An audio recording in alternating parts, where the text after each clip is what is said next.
واقعہ کربلا تاریخ کا دردناک واقعہ ہے۔ یہ اقتدار کی جنگ نہیں تھی، اقدار کی جنگ تھی۔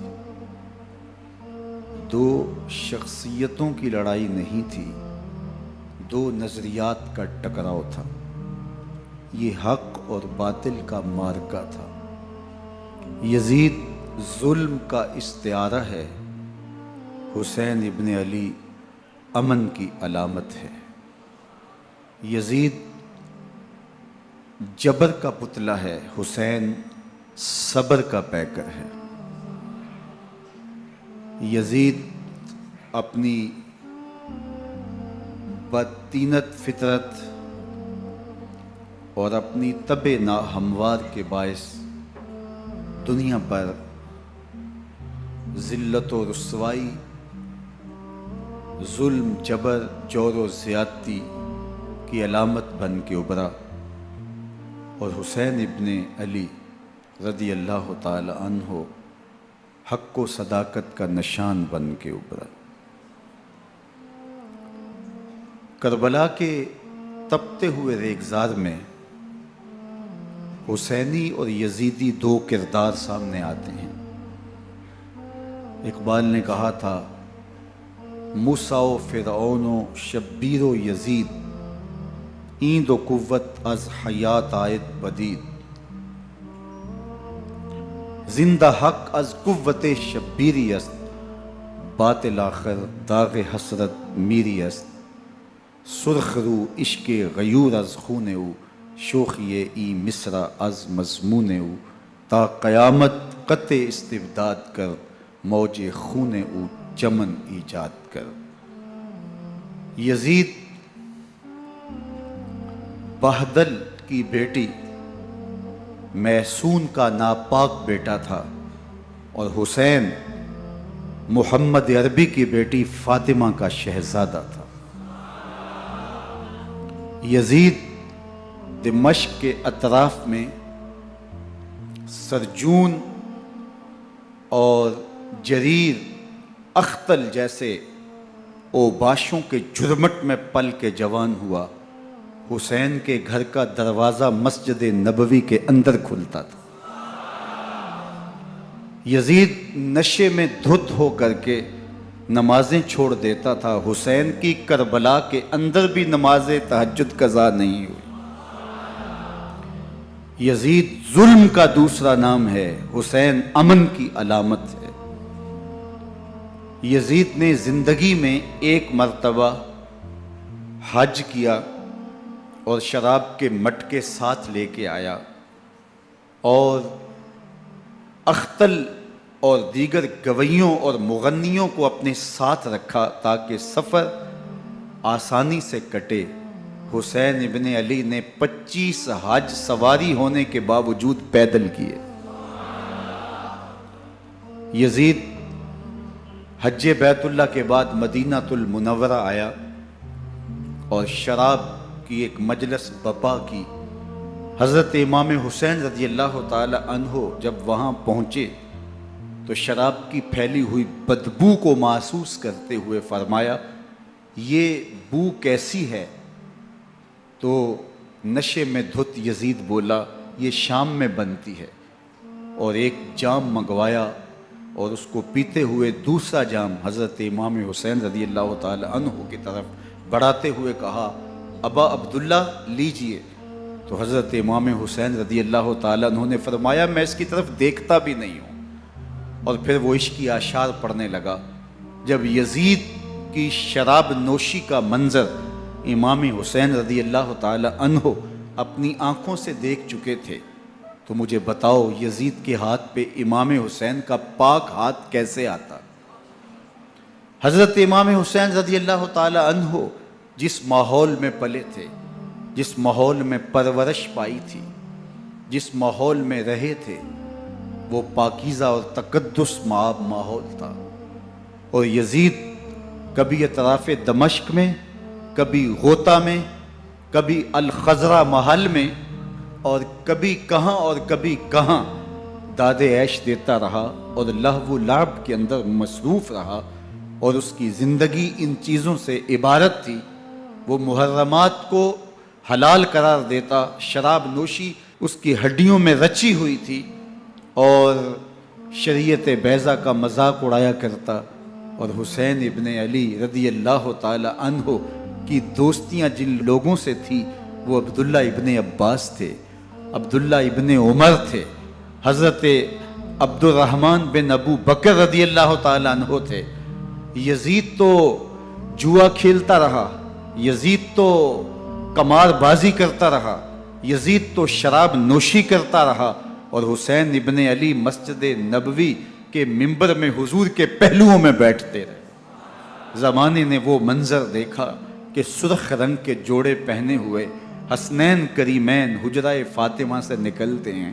کم عمری کی وجہ سے کبھی گرتے ہیں، کبھی سنبھلتے ہیں، اور آقا کریم خطبہ ارشاد کر رہے ہیں. خطبہ چھوڑ کے حضور نے شہزادوں کو اٹھا لیا.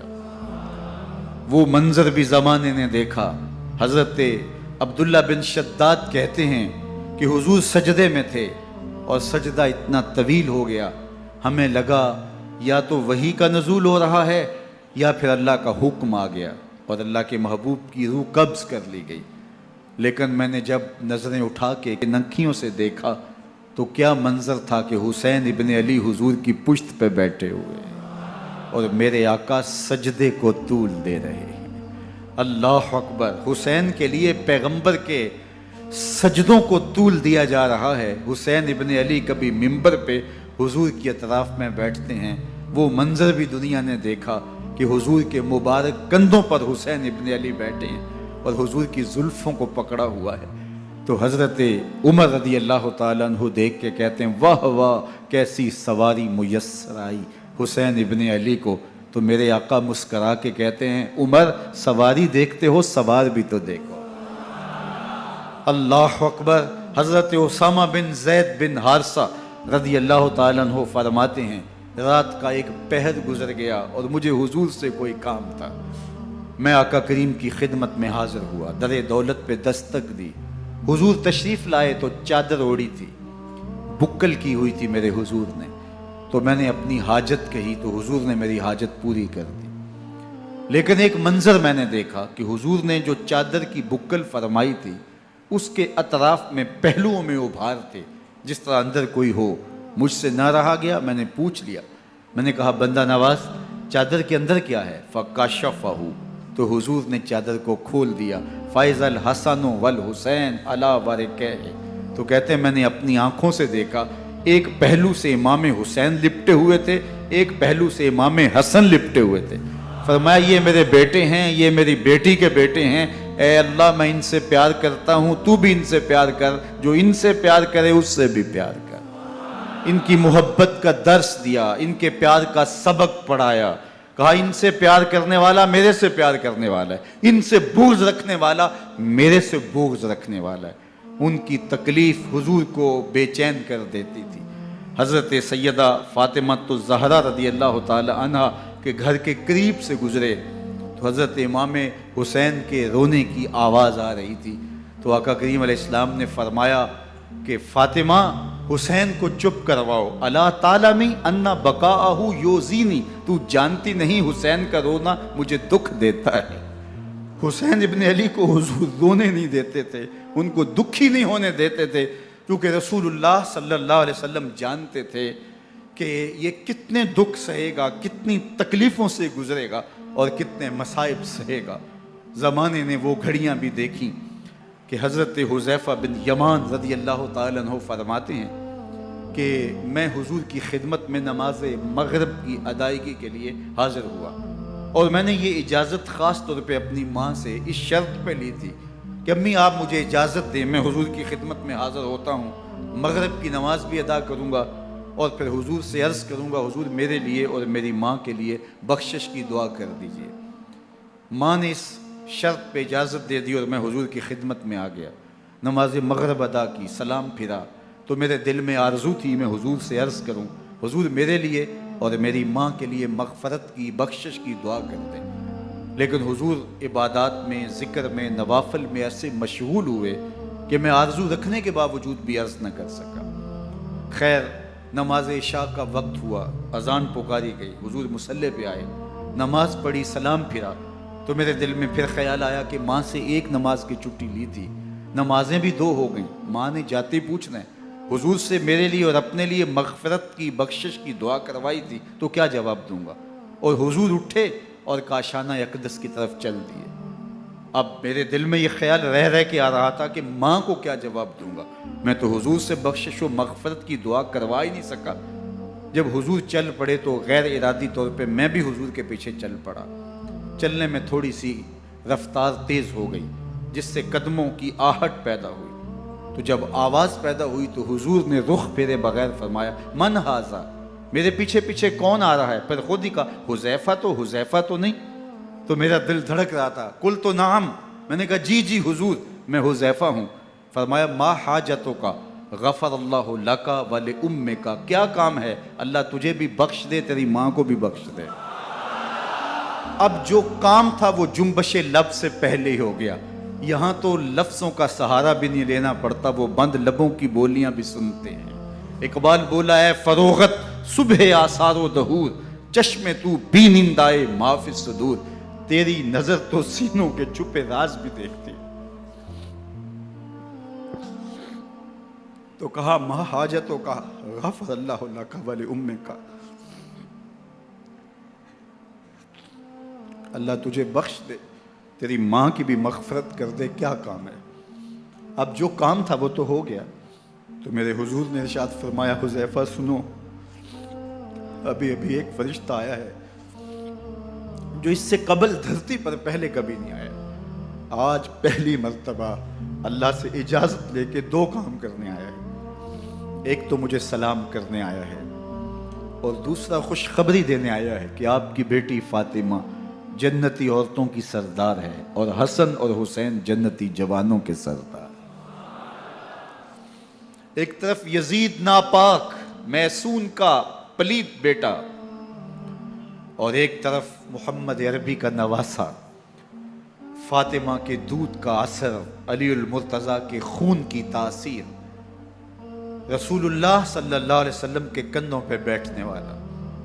ایک دن حضور نے امام حسین رضی اللہ تعالیٰ عنہ کے ہاتھ پکڑ لیے اور ان کے پاؤں اپنے پاؤں پہ رکھے اور پھر فرمایا بیٹے آگے بڑھو، اور ان کے پاؤں حضور کی پنڈلیوں پہ آئے، پھر کہا بیٹے اور آگے بڑھو، حتیٰ کہ ان کے پاؤں حضور کی رانوں پہ آئے، پھر فرمایا بیٹا اور آگے بڑھو، تو ان کے پاؤں حضور کے مبارک بطن اقدس پہ آئے، پھر بازوؤں کو کھینچ کے اپنے قریب کیا اور حسین ابن علی کے منہ میں اپنی زبان رکھ دی، اور وہ اس طرح چوس رہے تھے جس طرح کھجور چوسی جاتی ہے۔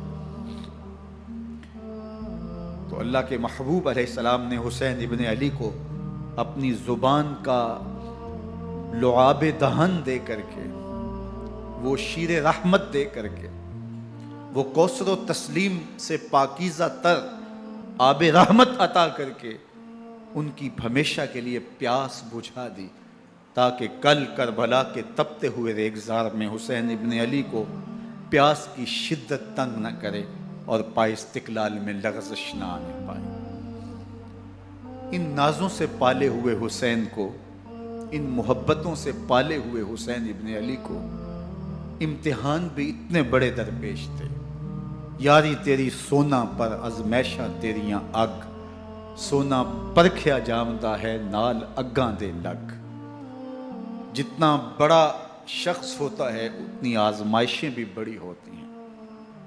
پیغمبر رحمت کی آغوش میں کھیلنے والا، حجرہ فاطمہ کا جانشین، مصلی رسول کا وارث، منبر رسول صلی اللہ علیہ وآلہ وسلم پر حضور کے مبارک پہلو اور گود میں بیٹھنے والا حسین، حضور کی زبان چوسنے والا حسین، حضور کے کندھوں پہ سواری کرنے والا حسین، آقا کریم علیہ الصلوۃ والسلام کے مبارک سجدے کی حالت کے اندر حضور کی پشت پہ کھیلنے والا حسین، جس حسین کا دروازہ مسجد نبوی کے اندر کھلتا تھا اور یزید کی کرتوتوں کے چشم دید گواہ تھے۔ یزید جب تخت نشین ہوتا ہے تو اسے یہ فکر ہوتی ہے کہ امام حسین، عبداللہ بن زبیر، عبداللہ بن عمر، عبداللہ ابن عباس، یہ میری بیعت کرے. اور وہ ولید بن عقبہ کو لکھتا ہے کہ ہر صورت میں ان کی بیعت لو، اور اگر بیعت نہ دیں تو سختی کرو. حضرت امام حسین رضی اللہ تعالی عنہ کو بلاوا آتا ہے کہ آپ کو دارالامارت میں گورنر ہاؤس میں بلایا جا رہا ہے. ولید بن عقبہ کا پیغام آپ کو پہنچتا ہے. آپ اس وقت فرماتے ہیں کہ اس وقت جو پیغام پہنچا ہے وہ کسی خطرے سے خالی نہیں ہے. تو کچھ سواروں کو ساتھ لیا، کہا تم دارالامارت کے باہر کھڑے رہنا، اگر میری آواز بلند ہوئی تو اندر آ جانا، ورنہ تم انتظار کرنا. آپ اندر گئے. ولید بن عقبہ نے مروان کو بھی بلایا تھا. مروان بن حکم یہ گورنر مدینہ ولید سے پہلے رہ چکا ہے، تو اس نے مشورہ دیا کہ سختی کی جائے. خیر ولید بن عقبہ نے کہا کہ یہ خط ہے، حضرت امیر معاویہ کا انتقال ہو گیا اور یزید تخت نشین ہوا ہے، لہٰذا وہ آپ سے بیعت کا مطالبہ کرتا ہے. تو حضرت امام حسین رضی اللہ تعالیٰ عنہ نے فرمایا کہ میرے جیسا شخص یوں چھپ کے بیعت نہیں کر سکتا. اور آپ واپس پلٹے. مروان بن حکم نے ولید بن عقبہ کو کہا کہ یہ موقع ہے جانے نہ دیا جائے، اگر یہ نکل گئے تو دوبارہ تم قابو نہیں پا سکو گے اور انہیں یہیں قتل کر دیا جائے. حضرت امام حسین رضی اللہ تعالیٰ عنہ نے یہ بات سن لی. کہتے ہیں حضرت امام حسین انہی قدموں کے بل واپس پلٹے اور مروان بن حکم سے مخاطب ہو کے کہا، مروان کیا بول رہا ہے؟ وہ خاموش ہو گیا. فرمایا تو جانتا نہیں ہم کون ہیں؟ آنا حسین ابن علی ابن ابی طالب، میں حسین ہوں، میں علی کا بیٹا ہوں. ہمارے گھر میں قرآن اترتا رہا ہے، وحی کا نزول ہوتا رہا ہے، اور یزید فاسق ہے، فاجر ہے، مسلمانوں کا قاتل ہے اور شرابی ہے. میں ڈنکے کی چوٹ پہ یزید کی بیعت سے انکار کرتا ہوں. بس حیدری کچھار سے محمدی شیر نکل آیا ہے. اب اوسان خطا ہو گئے، راستہ چھوڑ دیا، واپس آئے. سیدہ زینب سے ملے، کہا مدینے کو چھوڑنا پڑے گا. کہا بھیا کیا ہوا؟ کہا یزید بیعت لینے پہ مصر ہے اور میں کسی صورت بھی بیعت نہیں کروں گا. رسول اللہ کا مدینہ ہمارے خون سے لالہ زار بنے گا. میں نہیں چاہتا کہ حضور کے شہر نور کی حرمت پامال ہو. دوستو وہ کیسا منظر ہوگا جب حسین ابن علی نے آخری حاضری حضور کے روضے پہ دی ہو. حاجی یا معتمر 10 دن کے لیے، 8 دن کے لیے، 20 دن کے لیے مدینہ المنورہ عارضی سکونت اختیار کرتا ہے اور حضور کے روضہ انور سے، اس شہر نور سے، ان گلیوں سے، ان بام و در سے ایسا مانوس ہو جاتا ہے کہ جب واپس پلٹ رہا ہوتا ہے ان دعاؤں کے ساتھ کہ دوبارہ آنا بھی نصیب ہو، اور اسے لگتا ہے کہ میں دوبارہ بھی بلایا جاؤں گا، لیکن اس کے باوجود شہر حبیب چھوڑنا قیامت سے کم نہیں ہوتا. اعظم چشتی مرحوم آخری بار جب حضور کے روضہ انور پہ گئے تو بیمار تھے، ویل چیئر پہ تھے. باب بقی سے باہر نکلے تو خادم سے کہا کہ میری ویل چیئر پیچھے سے کھینچو تاکہ میرا رخ روضہ انور کی طرف رہے. اور وہ پیچھے سے کھینچتا چلا جا رہا ہے، اور جب باب مکہ سے پیچھے جنت البقیع کے قریب سے گنبد خضرا نگاہوں سے اوجل ہونے لگا تو اعظم چشتی مرحوم نے کہا، جاں بدن سے نکلتی ہے اعظم، جاں بدن سے نکلتی ہے اعظم، کوئی آسان ہے مدینے سے جدا ہونا، کوئی آسان ہے مدینے سے جدا ہونا. یہ اس شخص کی کہانی ہے جو 10 دن، 5 دن، مہینہ، 2 ماہ وہاں رہتا ہے اور پھر اس شہر کو چھوڑ کے آنا اس کے لیے آسان نہیں ہوتا. اور مجھے بتاؤ کہ حسین جو پیدا مدینے میں ہوا، جس کے گھر کا دروازہ مسجد نبوی کے اندر کھلتا تھا، جو مسجد نبوی کے اندر پرورش پا کے جوان ہوتا ہے اور مدینے کی گلیوں میں کھیلتا رہا، اس حسین ابن علی کے لیے مدینہ چھوڑنا، اور پھر وہ اس بات کا علم اور شعور رکھتے تھے کہ یہ آخری بار حضور کے در پہ حاضری ہے، دوبارہ اس شہر نور میں نہیں آ سکوں گا، تو کیا قیامت ہوگی اور کیا منظر ہوگا۔ محمد بن حنفیہ کے علاوہ خاندان نبوت کے جتنے لوگ تھے ان سب نے شہر مدینہ کو الوداع کہا، اور رات کے موقع میں مدینہ المنورہ کو، مسجد نبوی کو چھوڑ کر کے مکہ کی جانب عازم سفر ہوئے۔ 3 شعبان المعظم کو مکہ المکرمہ پہنچتے ہیں، ادھر کوفیوں کے خطوط آنے شروع ہو جاتے ہیں۔ حضرت امام حسین رضی اللہ تعالیٰ عنہ مسلم بن عقیل رضی اللہ تعالیٰ عنہ کو صورتحال معلوم کرنے کے لیے بھیج دیتے ہیں۔ 40,000 کوفی آپ کے ہاتھ پہ بیعت کر دیتے ہیں۔ ادھر 25 پیدل حج کرنے والے حضرت امام حسین 8 ذی الحج کو احرام باندھتے ہیں، لیکن آپ کو پتہ چلتا ہے کہ حاجیوں کے روپ میں قاتل چھپا دیے گئے، تو آپ اس احرام کو حج کی بجائے عمرے میں بدلتے ہیں اور کوفے کی جانب عازم سفر ہوتے ہیں۔ کائنات والو، ذرا سینے پہ ہاتھ رکھ کے دیکھو کہ یہ کتنا مشکل مرحلہ تھا۔ اس دین کی آبرو کو بچانے کے لیے حضرت امام حسین رضی اللہ تعالیٰ عنہ نے کتنا بڑا قدم اٹھایا۔ آپ کے بہی خواہ، دوست، احباب عبداللہ بن عمر یہ سارے روکتے ہیں، عبداللہ بن عباس کہتے ہیں حضرت نہ جائیے، الکوفی لا یوفی، کوفی کبھی وفا نہیں کرتے، آپ کے والد کو وہاں شہید کیا گیا، لیکن آپ ایک فرض کو نبھانے جا رہے ہیں۔ میرے غم گسارو، میرے مہربانوں، نہ روکو مجھ کو جانے دو، مجھے نانے کے دی کی ڈوبتی کشتی بچانے دو، میں جاتا ہوں کہ دنیا پر وفا کا نام رہ جائے، میں رہوں نہ رہوں پر عظمت اسلام رہ جائے۔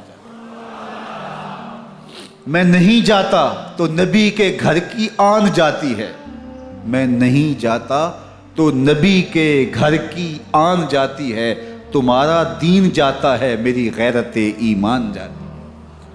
حضرت امام حسین یہاں سے چلتے ہیں، ابھی راستے میں ہی پہنچتے ہیں کہ یہ خبر آتی ہے کہ کوفے والوں نے بے وفائی کر دی، حضرت مسلم بن عقیل رضی اللہ تعالیٰ عنہ کو شہید کر دیا گیا، نعمان بن بشیر معزول کر دیے گئے، ابن مرجانہ ابن زیاد وہاں متعین کر دیا گیا جو سخت گیر شخص تھا، اور اس نے لوگوں کو ڈرایا دھمکایا اور کوفے کے لوگوں کے دل بدل گئے اور وہ بیعتیں توڑنے لگے۔ وہ منظر مسجد کوفہ کا کتنا دلگداز تھا، جب امام نماز کے لیے کھڑے ہوئے تو 40,000 لوگ آپ کے پیچھے تھا، جب سلام پھیرا اور امام نے دیکھا کہ پیچھے لوگ نہیں ہیں، پھر لوگوں نے اپنے دروازے بھی بند کر لیے۔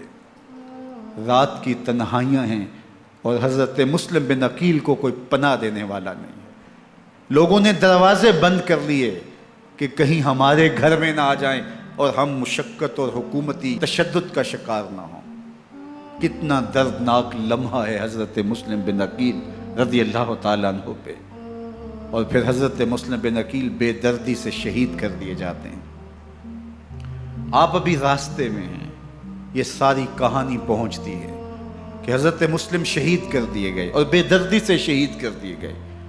وہ جنہوں نے خط لکھے تھے کہ ہم آپ کے ساتھ ہیں اور ہم منتظر ہیں، چشم برا ہیں، آپ کے قدموں کی چاپ سننے کے لیے بے تاب ہیں، آج انہوں نے بیعتیں توڑ دی، 40,000 کوفی منحرف ہو گئے۔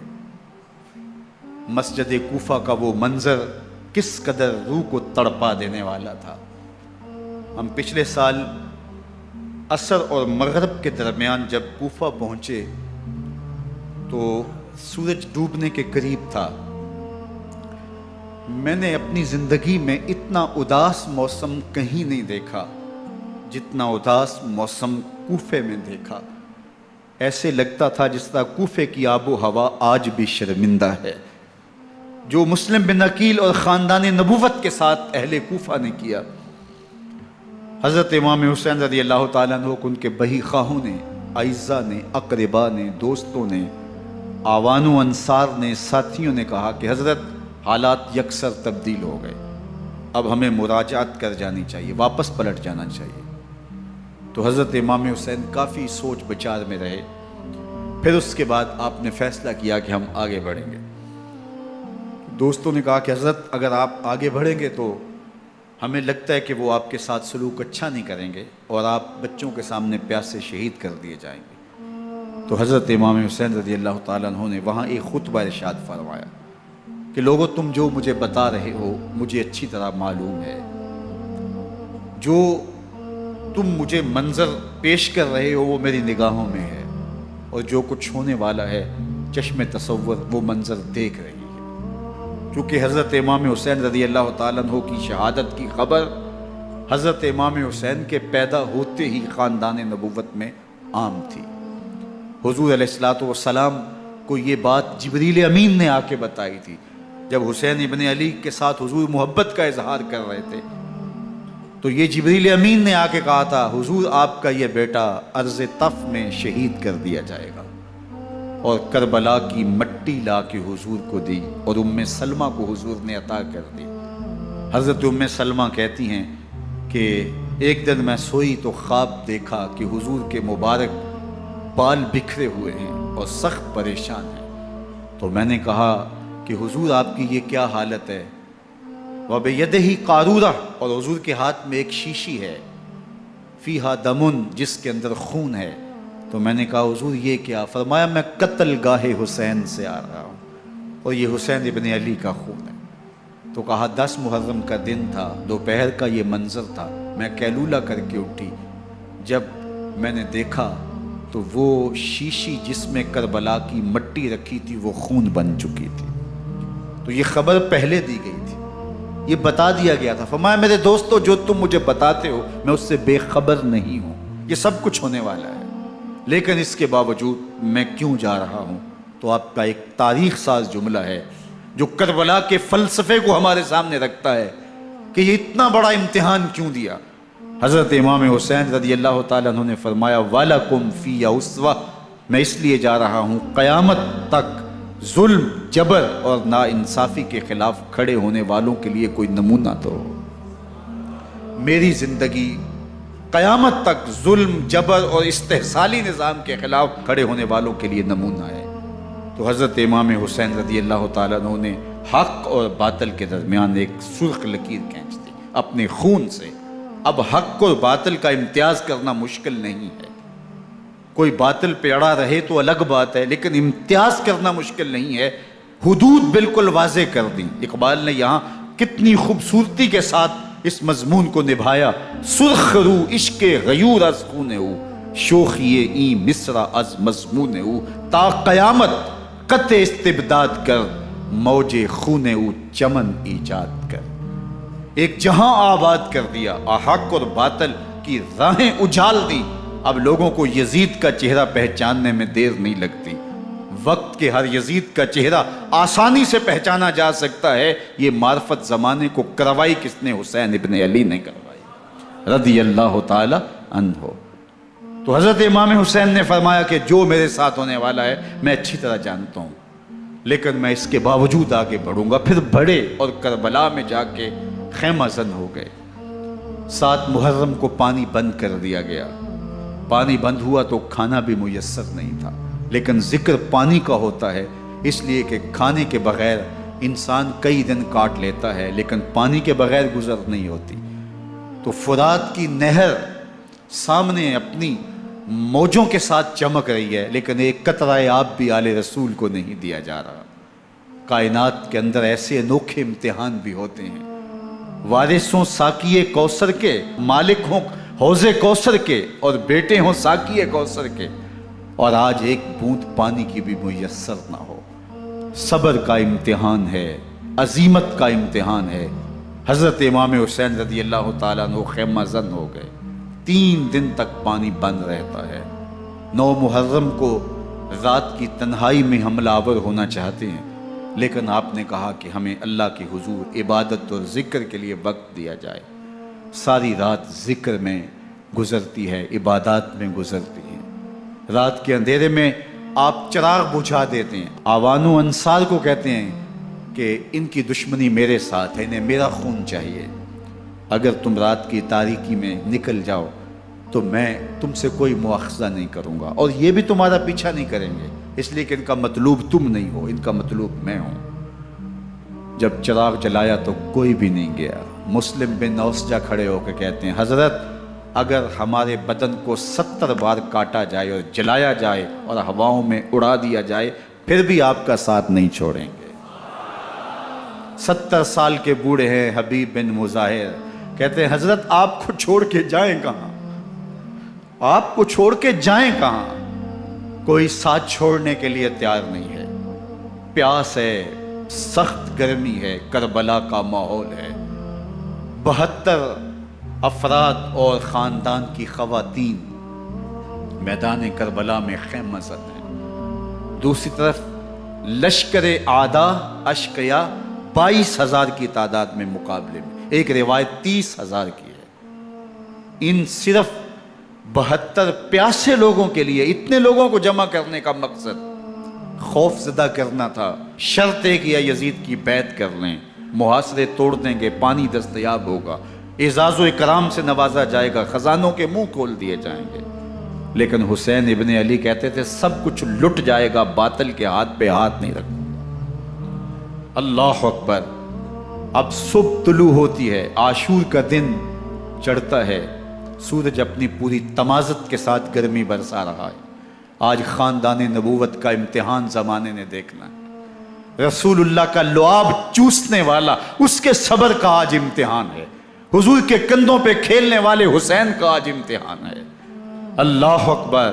حسین ابن علی تمام حجت کرتے ہیں میں نے تمہارا کچھ نہیں بگاڑا، میں نے کسی کا خون نہیں کیا، میں نے کوئی زیادتی نہیں کی، تم کیوں میرے قتل کے در پہ ہو؟ تم جانتے نہیں میں کون ہوں؟ میں تمہارے نبی کا نواسا ہوں، رسول اللہ صلی اللہ علیہ وآلہ وسلم کے کندھوں پہ کھیلتا رہا ہوں، حضور کا لعاب چوستا رہا ہوں، اور میں بوسہ گاہ رسول صلی اللہ علیہ وآلہ وسلم ہوں۔ لیکن ان اشقیاء کے دل پر کوئی چیز اثر انداز نہیں ہوتی۔ ایک ہور ہے، اللہ اس کے دل میں نرمی ڈالتا ہے۔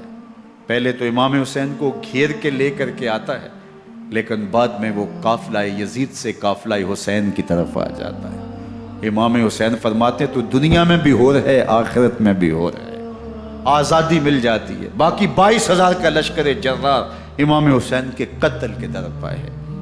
پھر تاریخ نے خاندان نبوت کا وہ انوکھا امتحان دیکھا۔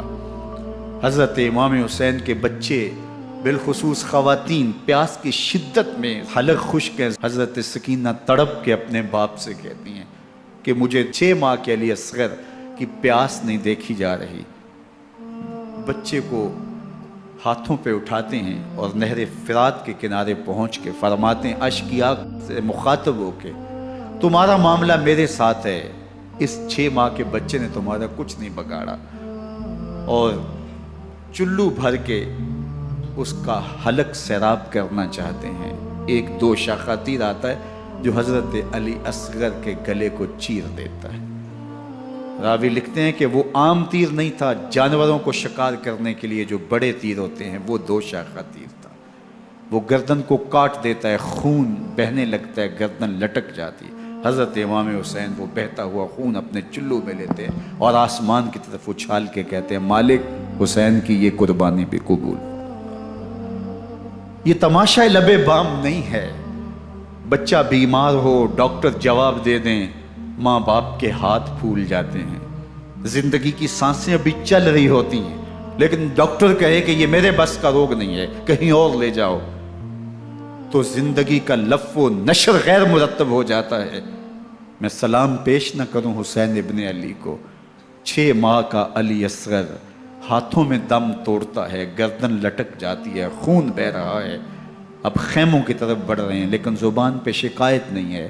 کہتے ہیں مالک حسین کی یہ قربانی قبول کر لے۔ اب خیموں کی طرف آنا، شہر بانوں ام رباب سیدہ زینب حضرت سکینہ سلام اللہ علیہا کا سامنا کوئی آسان کام نہیں تھا، لیکن حسین ابن علی آتے ہیں، شہزادے کو یہاں خیموں کے قریب رکھ کے کہتے ہیں کہ یہ حوض کوثر سے سیراب ہو گیا ہے۔ اللہ اکبر، کوہرام مچ جاتا ہے خیموں کے اندر، کیا منظر ہوگا اور ان کو کن الفاظ کے پیرائے میں ڈھال کر کے ان کیفیات کو بیان کیا جا سکتا ہے جو اہل بیت کے خیموں کے اندر علی اصغر کی شہادت کے بعد کا منظر رقم ہو رہا ہوگا۔ اللہ اکبر، ادھر اشکیا آوازیں دے رہے ہیں، مبارزت کے لیے پکار رہے ہیں۔ زمانے نے پھر وہ منظر بھی دیکھا کہ جوان بیٹے کو 18 سال کی کمائی حضرت امام حسین میدان عمل میں بھیج رہے ہیں۔ وہ علی اکبر جو حسین کا نور نظر ہے، آنکھوں کا قرار ہے، دل کی تسکین ہے۔ اور پھر حضرت علی اکبر جب گھوڑے کی زین سے فرش زمین پہ گرتے ہیں تو باپ کو آواز دیتے ہیں، اور حضرت امام حسین جو ہے وہ آگے جا کے بیٹے کی لاش اٹھاتے ہیں۔ اللہ اکبر، 18 سال کے بیٹے کی لاش کو کندھوں پہ اٹھا کے خیموں تک لاتے ہیں اور ہاتھ پھیلا کے کہتے ہیں مالک حسین کی یہ قربانی بھی قبول فرما۔ کبھی قاسم بن حسن کی لاش اٹھا کے لاتے ہیں، کبھی اون و محمد کی لاشیں اٹھا کے لاتے ہیں، بھتیجوں کی، بھانجوں کی، بھائی عباس کے کٹے ہوئے بازو اور زخموں سے چھدا ہوا لاشا۔ کیا کیا قیامتیں تھیں جو اس کربلا کے ایک میدان کے اندر نہیں توڑی گئیں۔ حضرت امام حسین پر دکھ پہ دکھ، تکلیفوں پہ تکلیفیں۔ اب 71 لاشیں اٹھا کے خیموں تک پہنچا چکے، اور ادھر مبارزت کی دعوت دی جا رہی، آؤ میدان عمل میں آؤ، اب دیر کیوں کر رہے ہو۔ رسول اللہ کا حرم، رسول اللہ کی شہزادیاں جو نازوں میں پلی تھی، وہ کلیاں جو شبنم کا بوجھ بھی گوارا نہیں کر سکتی تھی، آج مصیبتوں کے پہاڑ ٹوٹ گئے۔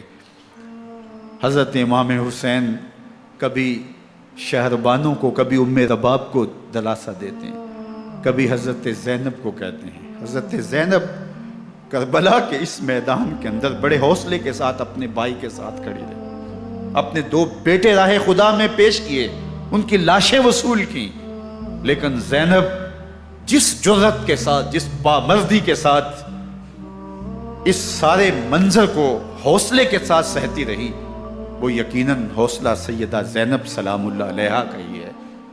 لیکن یہ وہ منظر تھا کہ زینب کا دل بھی ڈول گیا جب حسین ابن علی گھوڑے پہ بیٹھنے لگے، اور ان کو گھوڑے میں بٹھانے والا کوئی نہیں تھا، اور جو بھی سوار جاتا پھر واپس اس کی لاش ہی آتی اور حسین ابن علی لے کے آتے۔ آج حسین ابن علی جا رہے ہیں، زندگی کا سارا سرمایہ لٹ رہا ہے، حضرت زینب سلام اللہ علیہا سنبھل نہیں رہی۔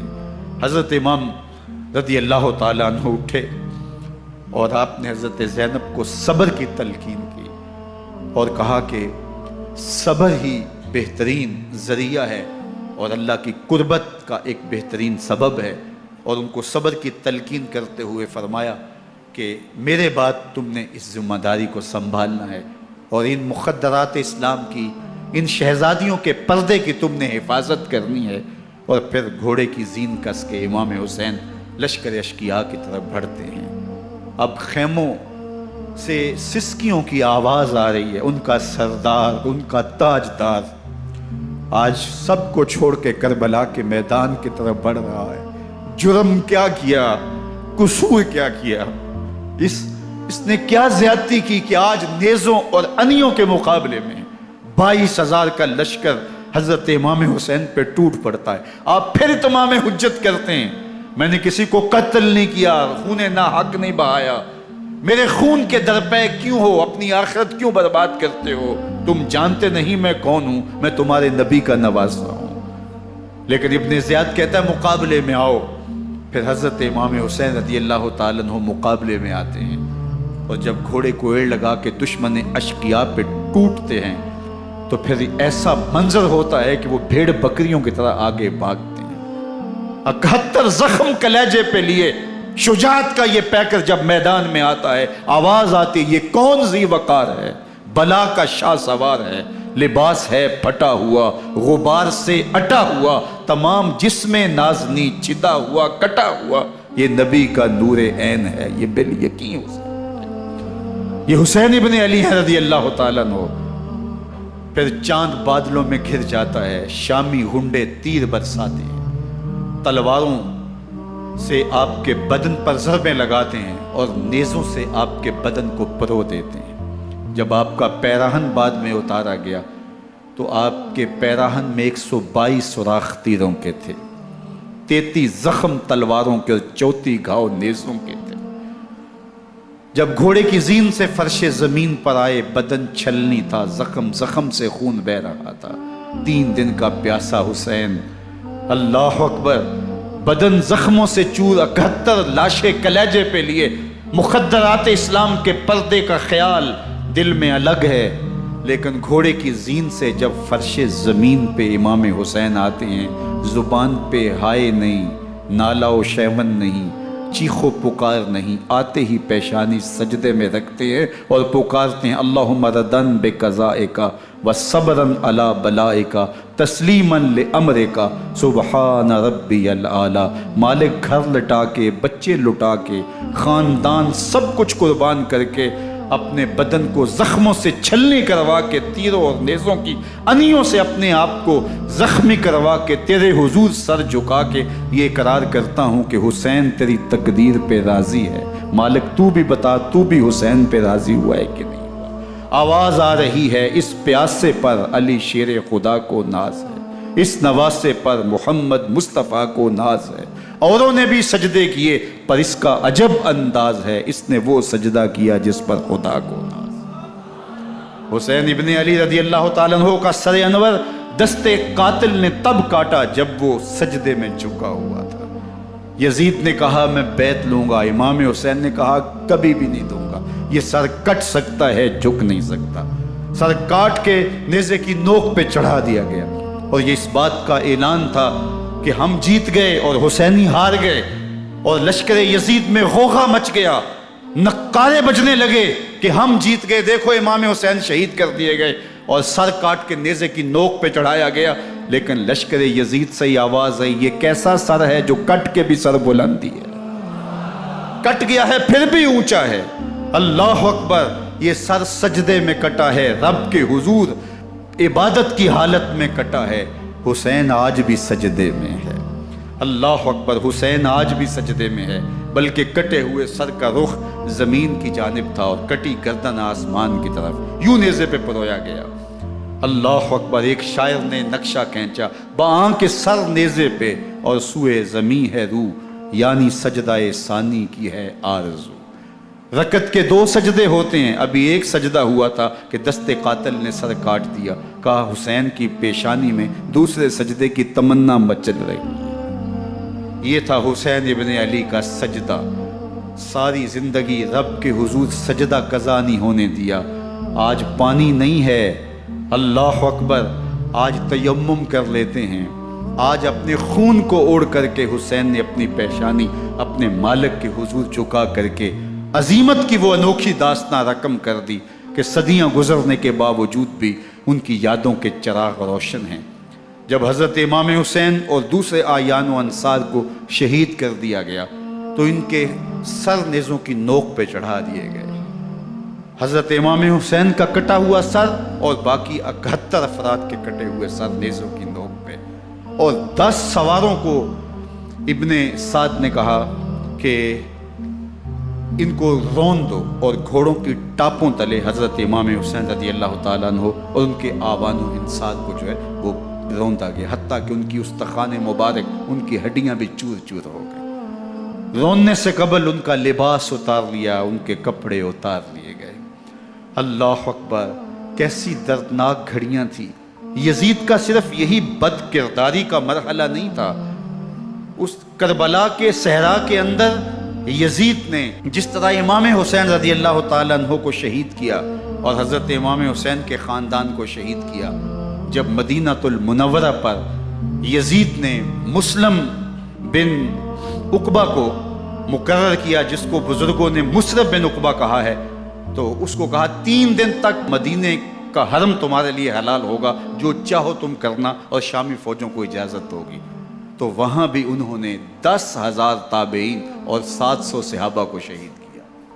حضرت ابو سعید خدری رضی اللہ تعالیٰ عنہ گھر سے باہر نکلے، کافی بوڑھے ہو چکے تھے، تو انہوں نے حضرت ابو سعید خدری کو پکڑ لیا، کہا تم کون ہو؟ کہا مجھے ابو سعید خدری کہتے ہیں۔ تو کہا ہاں تمہارا نام سنا ہے، اور داڑھی سے پکڑ کے کھینچا اور کہا کہ ہے تمہارے پاس جو ہمیں دو؟ تو کہا کہ میرے پاس تو کچھ بھی نہیں، میں تو فقیر آدمی ہوں۔ تو ان کے گھر ان کو لے گئے، تو 2 کبوتر رکھے تھے حضرت ابو سعید خدری نے، تو وہ کبوتر لوٹ کے لے گئے۔ اللہ اکبر۔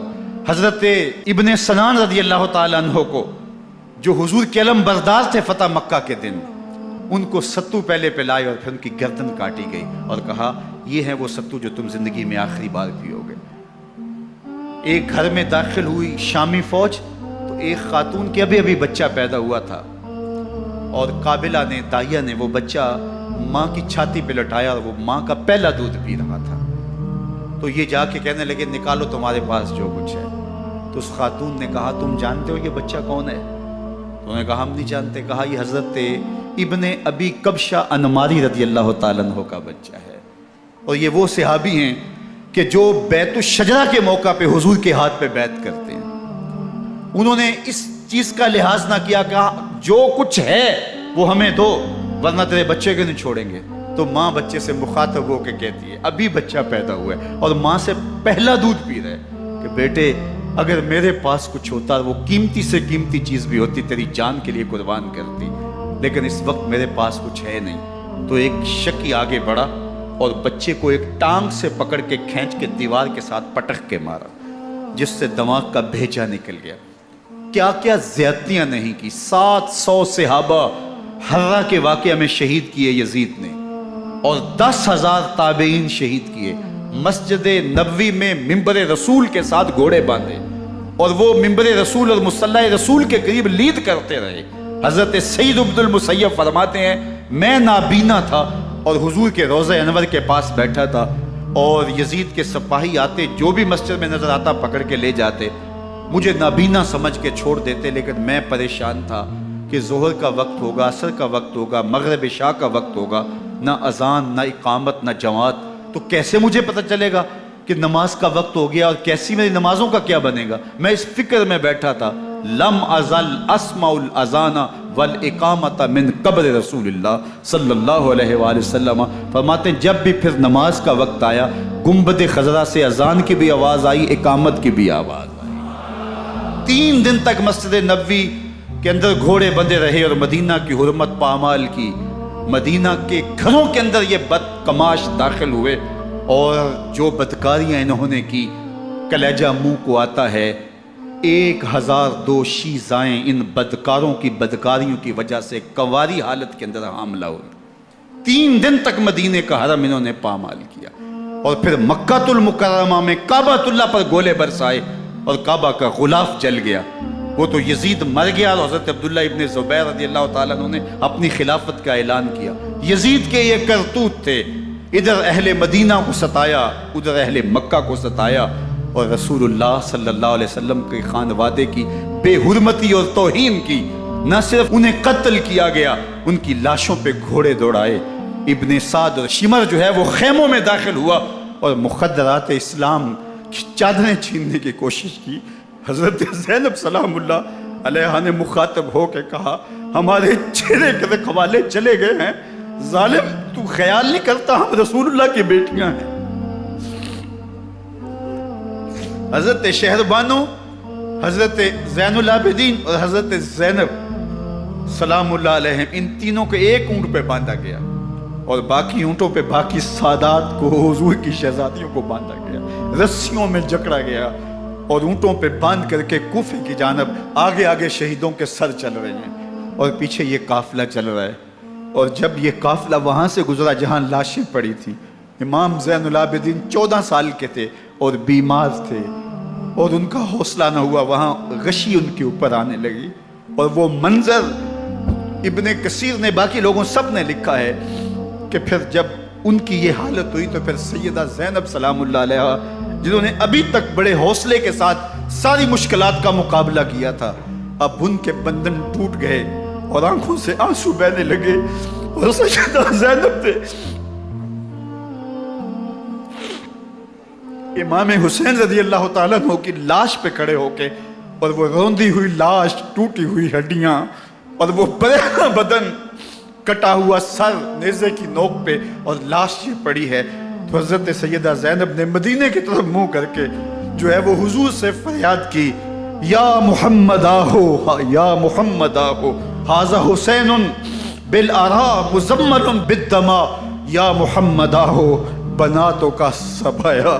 یا رسول اللہ، اے پیارے آقا، یا جد آہو، اے ہمارے نانا محترم، یہ دیکھیے آپ کا حسین پڑا ہوا ہے، بدن سے کپڑے اتار لیے گئے، خاک ہوائیں اڑا رہی ہیں، اور اس کے اوپر چادر جو ہے وہ مٹی کی پڑ گئی ہے۔ حضور آپ کی اولاد کاٹ دی گئی، اور پھر کہا بناتوں کا سبایا، حضور دیکھیے آپ کی بیٹیوں کے ہاتھ باندھ دیے گئے ہیں، اونٹوں پہ کس دیا گیا ہے، سر شہیدہ آگے آگے چل رہے ہیں، اور حضرت سیدنا امام حسین کا آگے آگے سر ہے۔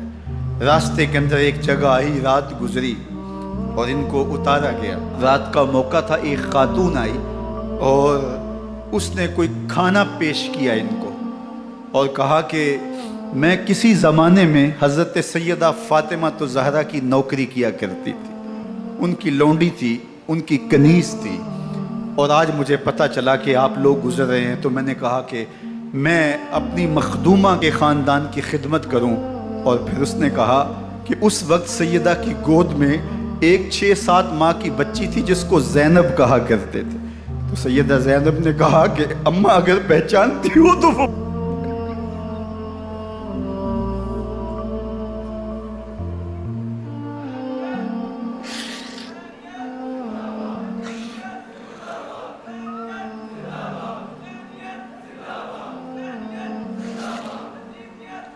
یہ تاراج اور لٹا ہوا کارواں پھر وہاں سے کوفے میں کیسے پہنچا، اور کوفے کے اندر سیدہ زینب سلام اللہ علیہا نے وہ یزید کے دربار میں، ابن زیاد کے دربار میں وہ جرأت آمیز جو باتیں کہیں، اللہ اکبر، زینب کی زبان میں علی کی خطابت بول رہی تھی، اور پھر دشمن اور دوست سارے رونے لگے، اور وہ کیا دل گداز منظر تھے۔ اور پھر یہ سروں کا قافلہ اور سادات کرام کا مشکیں کسی ہوئی ہیں اور اونٹوں پہ باندھے ہوئے، ان کو وہاں سے پھر قادسیہ، اور قادسیہ سے پھر دمشق یزید کے دربار میں پہنچایا گیا، اور وہاں سے یہ لٹے ہوئے خانمہ برباد تاراج لوگ مدینہ المنورہ میں کیسے پہنچے، اور اہل مدینہ نے کیسے استقبال کیا، اور وہ منظر کتنا دلگداز تھا جب اہل مدینہ زینب سے پوچھتے تھے زینب حسین کہاں ہے؟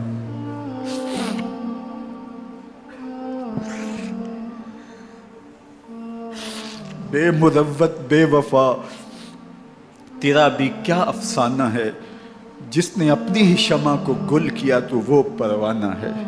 اپنے پیغمبر کے شہزادوں کو اور اپنے پیغمبر کی شہزادیوں کو جو دکھ اس امت نے دیے، یہ کائنات کی ایک انوکھی داستان ہے۔